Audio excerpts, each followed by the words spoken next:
नमस्कार, मैं सरिता सोनी और आप देख रहे हैं बीकेटी न्यूज 24। खबरों को विस्तार से जानने के लिए आइए चलते हैं खबरों की ओर। देश एवं प्रदेश के विश्वविख्यात ज्योतिषाचार्य अटल श्री पंडित दीपेंद्र अर्जरिया ने गुरुवार को प्रेस कॉन्फ्रेंस कर मीडिया से रूबरू हुए। इस दौरान उन्होंने जम्मू कश्मीर के पहलगाम में हुए आतंकी हमले की निंदा की। उन्होंने कहा कि इस आतंकी घटना से किसी भी दल को राजनीतिक लाभ नहीं उठाना चाहिए। यह आतंकी की घटना बहुत दुखद है। आतंकवादियों का कोई धर्म नहीं होता है। केंद्र सरकार ने पाक के खिलाफ जो निर्णय लिया उससे कठोर निर्णय लिए जाएं, जो लिए गए हैं उसका कठोरता से पालन होना चाहिए। गुरुजी ने आगे कहा, ऐसी घटना की वे निंदा करते हैं। सरकार कड़ी से कड़ी कार्रवाई करे, ऐसे आतंकवादियों के साथ कड़ी से कड़ी कार्रवाई हो। आतंकवादियों का कोई धर्म नहीं होता है। किसी भी सियासी पार्टियों को ऐसी घटना से राजनीतिक लाभ नहीं लेना चाहिए। यह देश का सवाल है। आगे गुरुजी ने शहीद हुए सैलानियों के परिवार के प्रति श्रद्धांजलि व्यक्त की। आइए देखते हैं गुजरात से आयुष त्रिपाठी की रिपोर्ट। गुरु जी, ये जो पहलगाम में आतंकी हमला हुआ सैलानियों पर, इस बारे में आप क्या कहना चाहेंगे? जो पहलगाम में टेररिस्ट अटैक हुआ वो बहुत दुखदाई है देश के लिए और मानवता की संसार करने वाली घटना है। यूँ नहीं होना चाहिए। आदमी के अंदर मनुष्यता रहना चाहिए। धर्म जाति में विभाजित ना करके कष्ट उस परिवार के लिए जिन्होंने अपने व्यक्तियों को खोया है, उनके लिए हमारी आत्मा से श्रद्धांजलि, हृदय से श्रद्धांजलि। और इसके विषय में यही कहना चाहेंगे, हम जो भी इस टाइप का काम करते हैं उनको कहीं ना कहीं प्रोटेक्ट नहीं करना चाहिए। चाहे वो हमारे बीच में हो, चाहे आपके बीच में हो, चाहे किसी के बीच में हो, उनको प्रोटेक्ट नहीं करना चाहिए।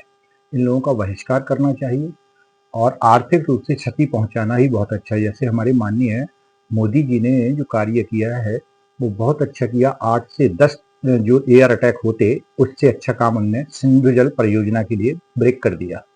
तो ये बहुत अच्छा, और मुझे पूर्ण आत्मविश्वास है कि जो हमने अपने देश को के राजा को सौंपा है वो देश कैपेबल करने में अपनी भरपूर क्षमता रखते हैं।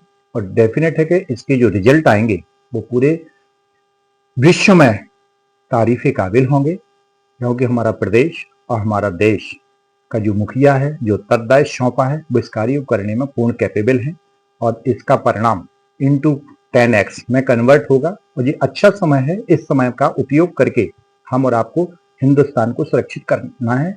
ये हमारा है विशेष रूप से। और कोई प्रश्न हो तो आप पूछ सकते हो। ये जैसे सरकार ने जो आज कदम उठाए हैं, हाँ, कल, तो ये थोड़ा और स्ट्रिक्ट होने चाहिए, यही सही है? नहीं, और स्ट्रिक्ट होगी, क्योंकि क्या है, हम और आप जो हिंदुस्तान में बात कर रहे हैं वो गर्माहट से निर्णय देते हैं। इसमें बहुत विवेकशीलता की जरूरत होती है। घटना दर्दनाक है, चिंतनीय है, देश को कलंकित करने वाली है, लेकिन इसमें गंभीरता से जो निर्णय लेंगे तो हमारे जो देश का राजा बैठा हुआ है वो राजा बहुत अच्छा निर्णय लेने में कैपेबल है और वो निर्णय होगा जो देखने लायक होगा।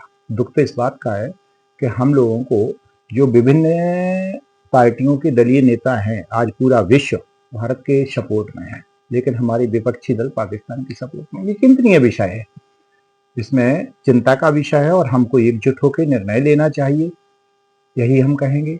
और कोई क्वेश्चन हो आपका? और इसके लिए हृदय से साधुवाद देंगे हम और श्रद्धांजलि उस परिवार के लिए। आंखें नम होती हैं कि ऐसी घटना नहीं होना चाहिए मनुष्यता के ऊपर, क्योंकि कभी कभी आदमी अपनी घटनाएं जो घटा देता है वो ये सोचता नहीं है।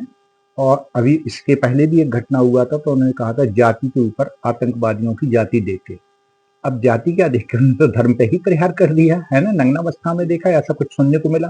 तो हम तो यही कहेंगे, सर्वे भवन्तु सुखिनः सर्वे सन्तु निरामया। सबके अंदर सब कल्याण हो, प्रकृति रक्षा करे और प्रकृति सबको सद्बुद्धि दे। हृदय से हमारा शुभ आशीर्वाद आशीर्वाद।